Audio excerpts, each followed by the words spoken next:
मैं मिंटू शर्मा, आप सभी को श्री राधे राधे। आज मैं एक भोला बाबा की नचारी लेकर आई हूँ, सुनिएगा ज़रूर आप लोग। भोला के टुटली मरैया में गौरी दाई कोना के रहथिन है। भोला के टुटली मरैया में गौरी दाई कोना के रहथिन है।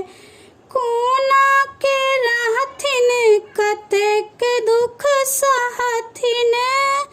कोना के रहथिन कतेक दुख सहथिन।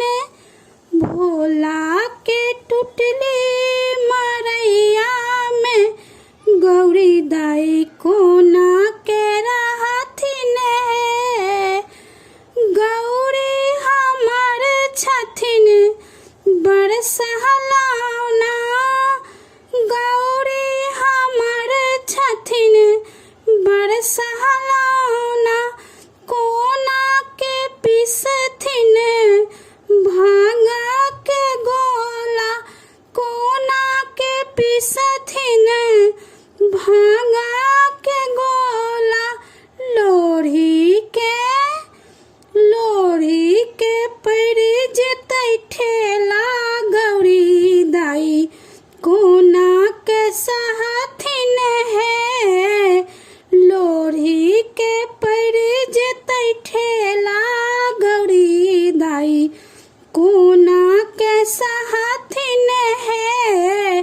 भोला के टुटली मरैया में गौरी दाई कोना के रहथिन है। शिव जी के भैर देहरी भांगा के बारी। शिव जी के भैर देहरी भांगा के बारी। किछो करत नहीं खेती पथारी। किछो करत नहीं खेती पथारी। धिया पुता संगे गौरी अपन दिन कोना के कटथिन है।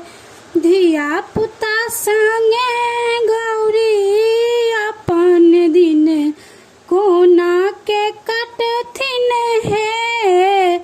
भोला के टुटली मरैया में गौरी दाई कोना के रहथिन है। भोला के टुटली मरैया में गौरी दाई कोना के रहथिन है। ये एक भोला बाबा का नचारी था, आप लोग ज़रूर सुनिएगा। जिनको अच्छा लगेगा प्लीज़ लाइक ज़रूर कीजिए। ज़्यादा से ज़्यादा हमारे चैनल को शेयर कीजिए। जो फर्स्ट टाइम सुन रहे हैं उनसे निवेदन है एक बार सब्सक्राइब ज़रूर कर लीजिए। एक बार सब्सक्राइब कर लेंगे तो हम जो भी गाना गाएंगे आप तक तुरंत पहुंच जाएगी। फिर मिलते हैं किसी अच्छे गाने के साथ, तब तक के लिए श्री राधे राधे।